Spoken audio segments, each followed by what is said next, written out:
নমস্কাৰ জনাইছোঁ আপোনালোকক।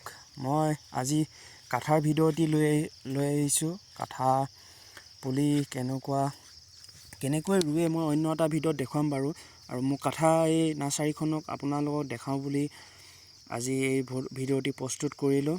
আৰু কাঠাৰ বহুতে দেখা নাই, আৰু কাঠাৰ কেনেকৈ ৰুৱে মই অন্য এটা ভিডিঅ'ত বাৰু আপোনালোকক দেখাম। এইটো ভিডিঅ'ত অকল আপোনালোকক কাঠা পুলিখিনি কিমান ডাঙৰ হ'ল, কেনেকৈ আৰু কোনটো কিমানত কাটে আপোনালোকক দেখাম। দেখিব পাইছে এই কাঠা এই মাটিৰ পৰা প্ৰায় 5 ইঞ্চি ওপৰত আমি কাঠা কাটি কলম কৰি দিম। গোটেই ওপৰৰ এইবিলাক ডাল পাত গোটেইবিলাক আমি পেলাই দিম কাটিং কৰি। যেনেকৈ কিছুমান গছ থাকে নহয়, অকল ডালটো ৰুৱে, ঠিক তেনেকুৱা ধৰণৰকৈ এই কাঠা ৰোৱা হয়। মাটিৰ পৰা মাটিৰ যিখিনি তলৰ অংশটো থাকিব গা গছটো, সেইখিনি কাটি কিনে সৰু সৰু যিবিলাক শিপা থাকিব, সেইবিলাক আমি সৰু শিপাবিলাক চব কাটিং কৰি পেলাই দিম। আপোনালোকৰ এই ছাইডত মই দেখাই দিম কেনেকুৱাকৈ কাটিং কৰা হয়। ইয়াত ফটো মই লগাই দিম। আৰু যিসকলক কাঠা লাগে মোক কণ্টেক্ট কৰিব। এই কাঠা মোৰ নাৰ্চাৰীখনত প্ৰায় 80-90 হেজাৰমান পুলি আছে।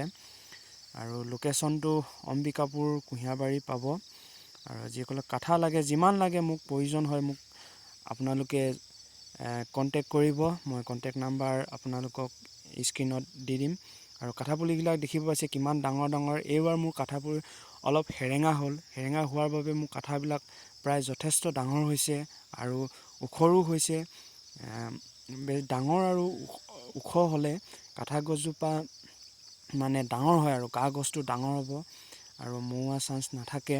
প্ৰায় বেছি যদি সৰু হয়, তেতিয়াহ'লে কি হয়, গছজোপা ৰোৱাৰ পাছত পোখা নেমেলিব পাৰে, মৰি যোৱা চান্স থাকে।